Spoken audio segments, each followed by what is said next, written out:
visitó, sanando mi corazón. Mi casa se iluminó de tu luz.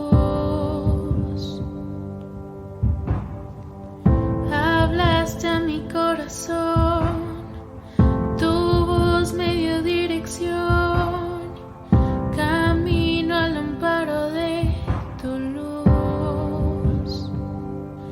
Y en la tempestad yo estaré seguro, tú me sostendrás con tu brazo fuerte, tú mi buen pastor, guiarás mis pasos, cuidarás de mí. Y en la tempestad yo estaré seguro, tú me sostendrás con tu brazo fuerte, tú mi buen pastor, guiarás mis pasos, cuidarás de mí. Tu gracia me visitó, sanando mi corazón. Mi casa me iluminó de tu luz. Hablaste a mi corazón, tu voz me dio dirección, camino al amparo de tu luz. En la tempestad yo estaré seguro, tú me sostendrás con tu brazo fuerte, tú mi buen pastor, guiarás mis pasos, cuidarás de mí. En la tempestad yo estaré seguro, tú me sostendrás con tu brazo fuerte, tú mi buen pastor, guiarás mis pasos, cuidarás de mí. Cuidas de mí, tú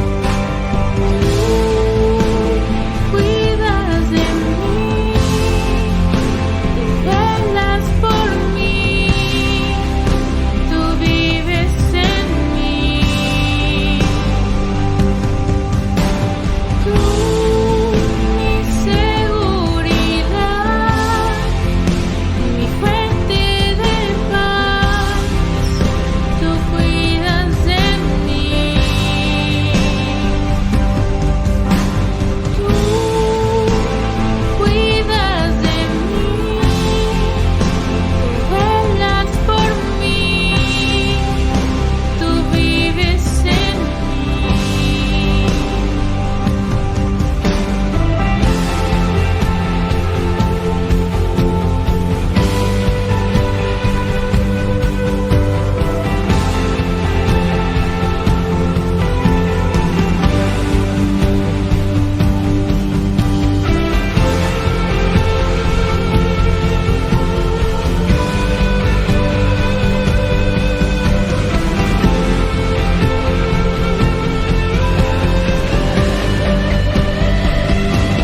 En la tempestad yo estaré seguro, tú me sostendrás con tu brazo fuerte, tú mi buen pastor, guiarás mis pasos, cuidarás de mí. Tú cuidas de mí, tú velas por mí, tú vives en mí. Tú, mi seguridad, mi fuente de paz, tú vives en mí.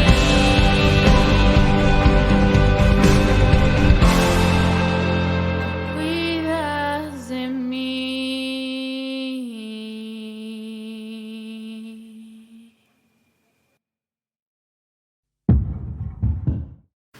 Pues después de todas estas semanas, ya hemos llegado a una de las palabras más hermosas, más interesantes, más aleccionadoras de esas 7 expresiones que el Señor Jesucristo dijo en la cruz del Calvario. La sexta palabra, una palabra de cumplimiento. Consumado es. El Evangelio de Juan es el único que cita esta palabra, y la razón tal vez podrá ser obvia y lo podemos entender, porque quiero decirte que Juan fue el único discípulo que estuvo al pie de la cruz cuando el Señor Jesucristo pronunció dos palabras: tengo sed y consumado es. Por tanto, no pudo borrar de su mente estas dos palabras. Dice el texto del día de hoy: cuando Jesús hubo tomado el vinagre, dijo, consumado es. Decía el famoso predicador Carlos Spurgeon que esta sexta palabra era como una pequeña gota de tinta en medio de un océano de significados. En otras palabras, una sola palabra que toca o toma muy poco tiempo escribirla, pero en su significado es inmensamente rica. Pues con ella Cristo terminó con la ley de los sacrificios del Antiguo Testamento al decir, consumado es. Con esta palabra, consumado es, también el Señor pagó nuestra deuda, como escribiera el apóstol Pablo en Colosenses 2:14, que dice, anulando el acta de los decretos que había contra nosotros, que nos era contraria, quitándola de en medio y clavándola en la cruz del Calvario. Eso fue lo que el Señor Jesús hizo. Pero también quiero decirte que cuando Él dijo consumado es, nos estaba justificando y nos estaba haciendo herederos de su reino. Dice Tito 3:7, para que justificados por su gracia viniésemos a ser herederos conforme a la esperanza de la vida eterna. Y no solo eso, sino que el Señor Jesucristo con esta palabra también nos hizo libres de la esclavitud del pecado. Dice Gálatas 5:1, estad pues firmes en la libertad con que Cristo nos hizo libres, y no estéis otra vez sujetos al yugo de la esclavitud. Esta es una palabra que realmente debería de hacernos meditar continuamente, porque la palabra dice que debemos estar firmes en la libertad que Cristo nos ha dado. Él nos hizo libres, pero la pregunta es si tú estás utilizando esa libertad como Cristo te la dio y con el propósito que Él te la dio. Porque a veces queremos usar la libertad pensando que como la gracia, o estamos en el tiempo de la gracia, podemos seguir pecando para que la gracia sobreabunde. Pero no, Cristo nos dio esa libertad porque nos libró de la esclavitud del pecado. Ya el pecado no tiene más poder en nosotros. Al mismo tiempo también el Señor Jesucristo comenzó una nueva era, la era de la gracia. Ya no estamos en el tiempo de la ley, ahora estamos en el tiempo de la gracia. Dice Juan 1:17, pues la ley por medio de Moisés fue dada, pero la gracia y la verdad vinieron por medio del Señor Jesucristo.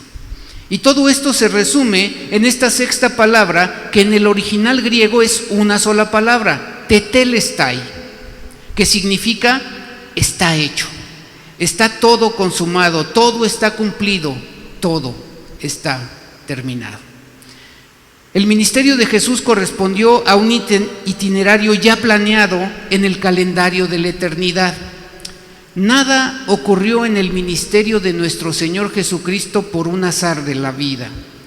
Todo a su favor había sido calculado por el Padre. Y todo lo que el Señor vivió en su contra se movía en una línea de permiso divino.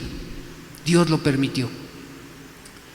Para cualquier mentalidad distorsionada y herética del humanismo que podemos ver el día de hoy, el ministerio terrenal del Señor Jesucristo termina en una derrota histórica como ellos piensan. Tal parece que la historia le fue desfavorable y que en su momento histórico no era propicio. Jesucristo, quiero decirte, que es la esquina en donde Dios tiene una cita con el hombre, como cuando tú tuviste tu primera cita con tu novio o tu novia, pues el Señor Jesucristo es esa esquina en donde Dios se da cita con el hombre. Como alguien dijo ya, los 3 eventos más importantes de la historia del ser humano son el nacimiento de Cristo, la muerte de Cristo y la resurrección del Señor Jesucristo. Consumado es, está hecho, está terminado. En griego, tetelestai. Tetelestai indica algo que ha llegado a su fin, que está hecho, misión cumplida. Tetelestai significa también que ha sido consumado. En la línea de tiempo que la historia nos revela, podemos ver dónde se origina el trabajo del Señor Jesucristo, ese trabajo que Él debía de consumar. Seguramente tú te acuerdas de Génesis, en el capítulo 3, en donde en la desobediencia de Adán y Eva, el Señor busca a Adán y le dice: ¿dónde estás tú, Adán? Y Adán se escondió de Dios. Y cuando él se esconde, el Señor, que sabía todo, finalmente se presenta delante de él. Y le dijo: tuve miedo y me dio vergüenza porque estaba desnudo. Y entonces el Señor le dijo: comiste del árbol que te dije que no comieras. Y comienzan los pretextos del ser humano desde aquella época hasta ahora. La mujer que tú me diste. ¿Y qué dijo la mujer? La serpiente me engañó. Así que aquí, en este momento de la historia del ser humano, del inicio del ser humano, con esa primera pareja que fue puesta aquí en esta tierra, el Señor los reprende a cada uno de ellos. Pero la serpiente, dice Génesis, aquí se los pongo, fíjese bien, dice Génesis 3, 14 y 15, ese es el inicio, el telos del Señor Jesucristo. Dice: y Jehová Dios dijo a la serpiente, escuche bien, y pondré enemistad entre ti y la mujer, o sea, entre la serpiente y la mujer, que era Eva en aquella época, y entre tu simiente, esta parte en donde cuando la gente dice es que todos somos hijos de Dios, no se equivoque. Hay muchos que siguen siendo todavía hijos del diablo. Por eso le dice: tu simiente, tus hijos, y la simiente suya, la de la mujer, la de Eva, que representa al Señor Jesucristo. Y aquí dice lo que va a pasar. En el telos de la historia dice: esta te herirá en la cabeza y tú le herirás en el calcañar. Esta te herirá en la cabeza y tú le herirás en el calcañar. Esto es lo que se conoce como el protoevangelio. Protoevangelio, primer evangelio. ¿Dónde termina esta parte? Termina en el capítulo 17:4, cuando el Señor Jesucristo está con sus discípulos en ese aposento alto. Hay un aposento alto, ¿verdad?, en donde el Señor tiene su última cena, se acuerda con ellos, y después hace la oración más hermosa que la Biblia nos presenta. Y el Señor Jesucristo, sabiendo lo que iba a suceder en unas horas, ora al Padre Celestial y le dice las siguientes palabras, en donde es este tetelestai, es el telos, donde el Señor Jesucristo termina la obra que el Señor había puesto en sus manos. Así que el Señor Jesús dice: yo te he glorificado en la tierra, y escuche bien, he acabado la obra que me diste que hiciese. He acabado. El Señor terminó. Este es el consumado es. Este es acabar. Es poderle decir a Dios: hecho está. Tetelestai viene de la raíz griega telos, y la puede reconocer porque la tenemos en castellano en varios vocablos, que indica distancia, pero también indica comunión o comunicación. Por ejemplo, la palabra telégrafo, la palabra televisión, la palabra telescopio. Todas ellas utilizan esta raíz griega telos. Y te quiero decir que hay una hermosa ambigüedad en esta palabra telos. Es el final, como algo que llega, pero también es la meta, como un logro que se consigue. Y esa ambigüedad se encuentra en la expresión del Señor Jesucristo cuando Él dice, consumado es. Él dice, he terminado, he acabado, he logrado lo que me pediste, todo está hecho. Significa prácticamente misión cumplida. Por eso, queridos hermanos, esta palabra la veo como un hermoso desafío que el Señor Jesús nos pone a cada uno de nosotros. ¿Saben dónde? En nuestra mediocridad. Pregúntate, ¿cuántas cosas hemos empezado y no hemos terminado? Estamos en el telos, pero no lo hemos acabado. ¿Cuántos caminos, cuántos buenos propósitos, cuántos deseos de cambio, cuántas promesas que siguen todavía en un vacío? Y sí, yo lo he experimentado en mi vida, he experimentado esa mediocridad, la multitud de propósitos y promesas que nosotros mismos hemos traicionado, y que esos propósitos se muestran realmente avergonzados ante esta palabra maravillosa que el Señor Jesucristo dijo, consumado es. Pero no miremos esta palabra solamente como una especie de regaño. Esta palabra también nos está invitando a darle un sentido y propósito a lo que tú y yo estamos haciendo. Es decir, es una palabra que nos invita a preguntarnos si nos estamos acercando a la meta, especialmente los que ya somos de la tercera edad. Simplemente, querido hermano, mira lo que eres, mira cómo vives y hazte tus propias preguntas. En mi caso, yo tendría que preguntarme con relación a mi ministerio, y le pregunto al Señor, ¿estoy haciendo lo que corresponde a un pastor? ¿Estoy haciendo lo que corresponde a un predicador para poder dirigirme a la congregación y poder transmitir lo que el Señor ha puesto en mi corazón? Estas son mis preguntas, pero tú tienes las tuyas. Pregúntate, en lo que tú haces, ¿cómo vas? Y a veces, queridos hermanos, tenemos que preguntarnos, ¿cuándo voy a ser ese papá que Dios quiere que yo sea? ¿O tú cuándo vas a ser ese amigo que siempre has anhelado ser, pero que no lo has logrado? ¿Qué estás esperando? ¿Qué te hace falta para poder empezar a ser el esposo que realmente tú quieres ser? ¿O tú, hijo o hija, cuánto tiempo más va a pasar para que tú realmente puedas honrar a tus padres con tu obediencia?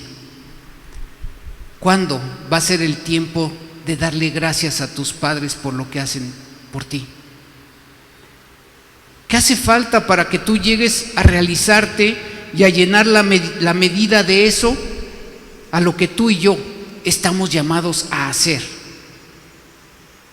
¿Cuántos de nosotros podríamos decir el día de hoy, yo he cumplido verdaderamente la misión que Dios ha puesto en nuestras manos? ¿Qué pasaría si se muere ese papá que nunca fue ese verdadero papá? ¿Qué pasaría si se muere ese esposo que nunca fue verdaderamente esposo, que no cumplió con el compromiso de casarse, que no terminó de ser ese hombre en la vida de esa mujer que lo amó? ¿Qué pasaría si mi vida como estudiante o como trabajador no da esa medida, no llega a esa medida? Te quiero decir que entonces necesitamos ser sanados. Y Cristo, queridos hermanos, nos está sanando. Cristo entonces en esta palabra nos está sanando de la mediocridad. Nos está sanando de nuestra capacidad inagotable de sacar disculpas y pretextos para no ser y para no hacer. Nos está sanando de las mentiras que seguimos viviendo. Cristo nos está trasladando a su reino de justicia y de verdad. Él nos está diciendo, no más disculpas, no más pretextos, no más aplazamientos con lo que tú te has propuesto hacer. El mismo Señor Jesús decía, mi alimento es hacer la voluntad de mi Padre, precisamente porque se ocupaba siempre de las cosas del Padre y decía, yo siempre hago lo que le agrada a mi Padre Celestial. Por eso cuando llegó la hora de la muerte podía decir con convicción: consumado es. No sé lo que el engañador te haya dicho, pero Jesús dijo: está hecho. Y no importa si tu vida muestra un desastre, Jesús dijo: está hecho. Quizá el enemigo te dijo que nunca vas a llegar, pero el Señor Jesucristo te dice: consumado es. Puede ser que en tu humanidad digas: no se puede, pero el Señor te sigue diciendo: consumado es. Dios no hace cosas a medias, Él todo lo hace completo, pues Él dijo: consumado es. No creas las mentiras del enemigo. Lo que Dios comenzó lo va a terminar, y nos lo corrobora en su palabra, en su manual, en donde dice, Filipenses 1:6, estando persuadidos de esto, que el que comenzó en vosotros la buena obra la perfeccionará hasta el día de Jesucristo. No sé si logras entender lo que esta palabra dice, pero lo primero que tú puedes ver es estando persuadido. Si no sabes lo que significa, es convencido. Tú te tienes que convencer por tu fe. Estoy convencido de esto, que el que comenzó en mí la buena obra la va a terminar. ¿Cuándo? Cuando yo tenga ese encuentro con el Señor Jesucristo en esa esquina. Dios es un Dios de obras sobrenaturales, y cuando Él dice está hecho, está hecho. Yo no sé tú, pero cuando uno ve la película de la Pasión de Cristo, de verdad es que mueve todas nuestras fibras. Recuerdo el Viernes Santo cuando nuestra hermana Yuri estaba cantando La Vía Dolorosa, que la pista que se eligió fue una pista en donde había imágenes de la película de la Pasión de Cristo, en donde verdaderamente eran imágenes impactantes, imágenes que realmente te mueven. Me decía mi hermana Yuri que llegaba un momento en que no sabía si podía seguir cantando porque a ella no le gustaba ver la película de la Pasión de Cristo. Finalmente, tenemos que entender que el Señor Jesucristo no tenía pecado. Y como no tenía pecado, a veces tenemos que ponernos a pensar: ¿por qué pudimos ver a ese Cristo sufriente? Uno puede pensar: ¿cómo era posible que el bueno, o más bien el único bueno, pudiera haber pasado por un sufrimiento tan cruento como el que el Señor Jesucristo pasó? ¿Por qué el que no había pecado tenía que terminar así, con la más grande tortura que un hombre pudiera experimentar? Pero piensa esto: en ese cuadro terrible que nosotros hemos podido ver a través de esta película de la Pasión de Cristo,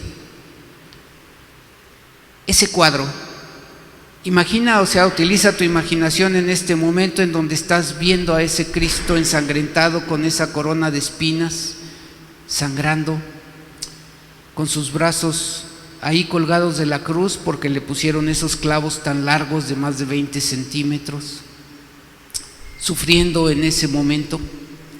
¿Qué significa ese cuadro? Te quiero decir que ese cuadro es un espejo acusador, en donde estábamos siendo testigos de lo horrendo que es nuestro pecado. Él no hizo nada para poder estar ahí, pero Él estaba pagando por lo que tú y yo hicimos. Así que nosotros tenemos que vernos en ese espejo que refleja lo horrendo de nuestras ofensas a Dios. Así de terrible es el pecado.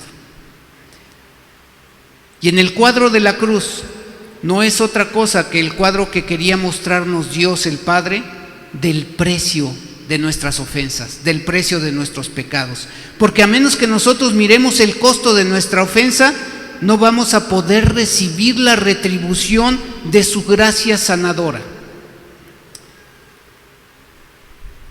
La profecía dice que lo que el Señor Jesucristo sufrió, Él fue herido, fue molido por nuestra rebelión. El costo de nuestra paz cayó en Él, y por su llaga fuimos sanados. Por ello, queridos hermanos, el plan de Dios es: miren a la cruz, vean el sufrimiento de mi Hijo ensangrentado porque cuando miren esa cruz van a querer quitar la cara, van a querer mover su rostro. Y te quiero decir que es así como tú y yo debemos de sentirnos en ese momento, porque ese es el pecado que tú y yo cometimos. Y que cuando nosotros miramos y nos arrepentimos, entonces es en ese momento cuando tú y yo recibimos ese consumado es para poder tener la salvación y la vida eterna. Sin duda que el pecado de la humanidad tiene formas sutiles que nos han engañado. A veces creemos que somos buenos, que esa cruz es para los grandes pecadores, para los asesinos, para los secuestradores, para la gente cruel, para la gente mala. Pero Dios nos dice no. Al que cree que es bueno en su propia opinión, desde allá arriba se ve exactamente así, como en esa cruz. Y a menos que tomemos conciencia de nuestra condición, no podemos entender la profundidad de lo que significa esta sexta palabra: consumado es, está hecho. ¿Por qué buscan entre los muertos al que dijo consumado es? ¿Por qué seguimos tratando de ser mejores personas a través de la religión, a través de nuestros sacrificios, a través de nuestras promesas? Nos esforzamos por ser mejores cuando el Señor ya dijo consumado es. Y te quiero decir, hermano, hermana, tú puedes tener la mejor religión del mundo, pero tú no vas a poder llegar al cielo, porque Él es el que dijo consumado es, porque la salvación es por gracia, para que nadie, dice, se gloríe y diga yo lo logré. Porque todo aquel que recibe el regalo de Dios lo recibe simple y sencillamente porque es gratis. No tuvo absolutamente nada que hacer, el Señor pagó en su lugar.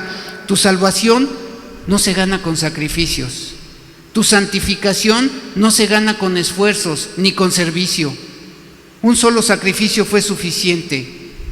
Pero Dios nos pregunta: ¿quién tiene fe para creerlo? ¿Quién tiene fe? Muchas personas han tenido la bendición de conocer Tierra Santa e incluso bautizarse ahí en el Jordán. Pero te quiero decir, querido hermano, que bautizarte en el río Jordán no te hace más limpio. No te hace más limpio que bautizarte en un bautisterio pequeño como el que tenemos aquí abajo. ¿Sabes por qué? Porque tú y yo creímos en el Señor Jesucristo como el Hijo de Dios, y tú sabes que ya has sido perdonado. Orar en el muro de las lamentaciones no te hace más santo que orar aquí en tu iglesia doblando tus rodillas o ahí en tu habitación cerrada la puerta. Porque tú, querido hermano, ya eres un hijo o una hija de Dios. Y no necesitas hacer nada más, porque Jesús dijo: hecho está, consumado es. Y si Él dice soy perdonado, soy perdonado. Si Él dice soy recibido, soy recibido. Si dice nueva creación es, nueva creación es. Porque Él dijo hecho está. Es por eso que en medio de este cuadro de derrota y de dolor, de sufrimiento, de soledad y de abandono en su último aliento, Jesús haya podido decir esta maravillosa palabra: consumado es, está hecho. Palabras tan poderosas que provocaron truenos en el cielo y terremotos en la tierra. Y una señal de victoria se presentaría en ese momento que les mencioné hace un momento, cuando el velo del lugar santísimo se rasgó de arriba a abajo, dándonos entrada a ese lugar santísimo por ese sacrificio que Cristo hizo por ti y por mí. Él permitió que tú tuvieras esa relación personal con Él, porque abriste la puerta de tu corazón y Él entró en ti. Una vez, en una conferencia, se usó una ilustración de un árbol y el conferencista preguntó: ¿hacia dónde va a caer el árbol? Y después de algunas respuestas de personas que dijeron, pues depende del viento, depende del peso de las ramas, él respondió: el árbol caerá al final hacia donde se haya inclinado mientras tenía vida. El árbol muerto cae hacia donde se inclinó cuando tenía vida. Y es por eso que hoy tenemos que preguntarnos tú y yo, ¿hacia dónde se está inclinando nuestra vida? ¿Hacia dónde vamos nosotros como matrimonio? ¿Hacia dónde nos estamos inclinando?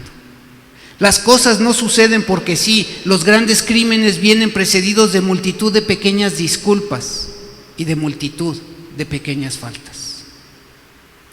¿Hacia dónde se está inclinando tu familia?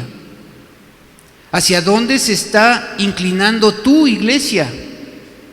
¿Hacia dónde se están inclinando tus decisiones? Un psicólogo norteamericano decía que si usted quiere saber hacia dónde se está inclinando su vida, entonces mire a las 5 personas que le son más cercanas a usted y así lo sabrá. Por ejemplo, si usted tiene 5 muy buenos amigos y 4 de ellos son alcohólicos, entonces usted ya sabe hacia dónde se está inclinando su vida.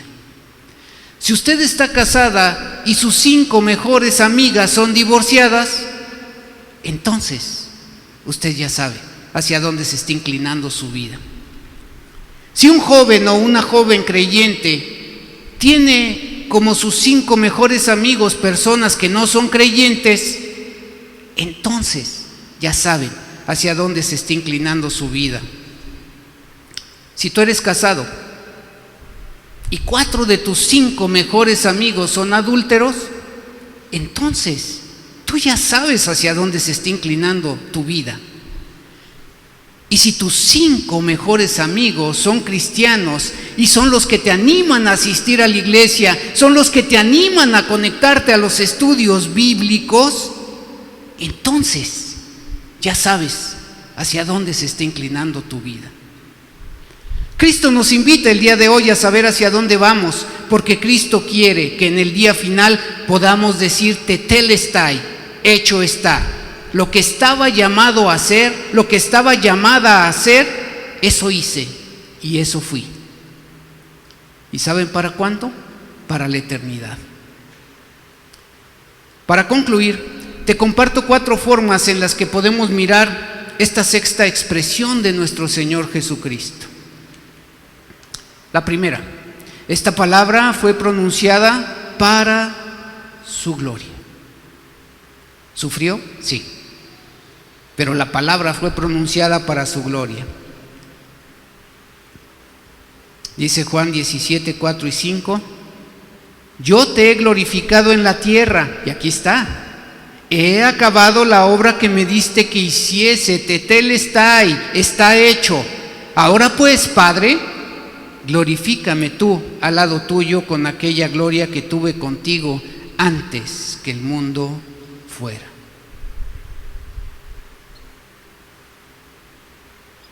Segunda, esta palabra fue pronunciada para el consuelo de la iglesia. ¿Qué le dice Jesús a su iglesia con esta expresión? Él le dice, gritándole a su oído, que está enervado y afligido con desesperación, le dice, hecho está. Oh, dice aquí, mi redimida, mi esposa, mi bien amada, por quien vine para entregar mi vida, consumado es. La obra está realizada. Ciertamente consumado es resuena como un grito de victoria. Tengamos fe para poder reclamar esa victoria por medio de la sangre del Cordero. Y que todo cristiano presente, que toda la iglesia de Dios como un solo ejército poderoso, se consuele con esta palabra de Cristo, el Cristo resucitado y eternamente vivo y salvo, consumado es. Su iglesia, queridos hermanos, puede estar perfectamente complacida porque su obra en favor de ella está plenamente cumplida. Dice su palabra, Cristo amó a la iglesia y se entregó a sí mismo por ella.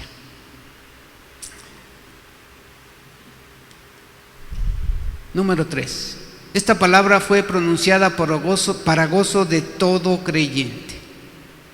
Hay gozo para todo creyente al recordar que cuando Cristo dijo consumado es, se proporcionó toda garantía de la salvación eterna de todos los que hemos sido redimidos. Dice Primera de Juan 1:4, estas cosas os escribimos para que vuestro gozo sea cumplido. Creo que si Cristo consumó la obra por nosotros, Él concluirá la obra en nosotros. Si Él asumió una labor tan suprema como la redención de nuestras almas por la sangre que Él derramó en la cruz del Calvario, entonces consumado es. La grandiosa pero menor labor de renovar nuestra naturaleza y de transformarnos a cada uno de nosotros hasta poder llegar a una madurez, créanme, será también concluida por Él. Él dijo, hecho está. Si Cristo nos amó de tal manera como para morir por nosotros cuando éramos pecadores, ahora que nos ha redimido y que ya nos ha reconciliado consigo y nos ha hecho amigos y discípulos suyos, Él hará, querido hermano, lo que sea necesario para poder hacernos idóneos para estar entre las calles de oro en donde estaremos en la nueva Jerusalén, y también para poder cantar sus alabanzas en el país donde no puede entrar nada que puede estar contaminado. Él fue el que lo hizo. Por último, concluyo diciendo que también esta expresión fue para nuestra propia motivación. Dios te quiere motivar el día de hoy a que hagas un cambio en tu vida. Dice Filipenses 3:14 al 16, prosigo a la meta, al premio del supremo llamamiento de Dios en Cristo Jesús. Así que todos los que somos perfectos, esto mismo sintamos, y si otra cosa sentís, esto también os lo revelará Dios. Pero en aquello a que hemos llegado, sigamos una misma regla y sintamos una misma cosa. Cristo, queridos hermanos, ha consumado su obra por nosotros. Entonces, tengo que ponerme a trabajar para Él y tengo que perseverar hasta que concluya también mi obra. No para salvarme a mí mismo, pues todo eso ya está hecho. Él dijo, hecho está. La salvación ya la tienes, esa no cambia. Ahora hemos de trabajar para Él con todas nuestras fuerzas. Y si vinieran desalientos, y si vinieran sufrimientos, y si viniera un sentido de debilidad y de agotamiento, no debemos darnos por vencidos. Antes bien, así como Él prosiguió hasta poder decir consumado es, yo debo proseguir también hasta ser capaz de decirle y responderle al Señor, he acabado la obra que me diste que hiciese. La iglesia necesita contar con hombres y mujeres que sientan que deben ganar almas para Cristo y que tienen que perseverar hasta lograrlo. No podemos permitir que los hombres se vayan al infierno si hay alguna manera de salvarlos. Apóyate sobre Cristo, tómalo para que sea todo lo que necesitas, pues Él dice acerca de toda la obra de salvación, consumado es. Podemos concluir nuestra obra, pues Cristo concluyó la suya. Puedes poner muchos concluidos en tu trabajo y puedes proseguir hasta el final y completar la obra. ¿Sabes por qué? Por la gracia divina. Y esa gracia está esperándote. Esa gracia te ha sido prometida. Búscala, encuéntrala, obténla. Que el Señor nos ayude, queridos hermanos, a perseverar hasta el fin, hasta poder decir verdaderamente del trabajo de nuestra vida, consumado es, está todo hecho. Inclina tu rostro, vamos a orar. Bendito Padre, cuántas gracias te damos, porque hoy podemos estar aquí delante de tu presencia, escuchando esta hermosa sexta palabra: consumado es. Esta palabra que nos motiva, Padre bendito, esa palabra que nos da gozo, esta palabra que glorifica tu bendito nombre. Ayúdanos, Señor, a poder entender nuestra vida, a poder entender hacia dónde nos estamos inclinando, y ayúdanos, si es necesario, a poder rectificar nuestro camino, para que el día que tú nos llames a cuentas podamos estar delante de ti y poder decir: he hecho la obra que tú me diste que hiciese. Te doy gracias, Padre, por tu palabra. Te doy gracias por las personas que la han escuchado, y ahora quiero ponerlos en tus manos para que esta palabra que se ha predicado en este lugar pueda ser una palabra, Señor, que pueda cambiar y transformar vidas, que pueda hacernos entender que quizá hay cosas que necesitamos cambiar para poder ser esos hijos que tú quieres que seamos, esos esposos que tú quieres que seamos, esas esposas que puedan entender el porqué de tu palabra, esos hijos que puedan honrar a sus padres, y esta iglesia, Señor, que pueda proclamar tu evangelio a todos aquellos que aún no te conocen. Esta iglesia que puede edificar a los santos para que se perfeccionen en el ministerio que tú has puesto en nuestras manos. Te alabamos y te bendecimos y te damos tantas gracias, Padre, por lo que tú estás haciendo en nuestras vidas, pero también por lo que tú vas a hacer. Oramos a ti en el nombre de Jesús, y a ti sea la honra y la gloria.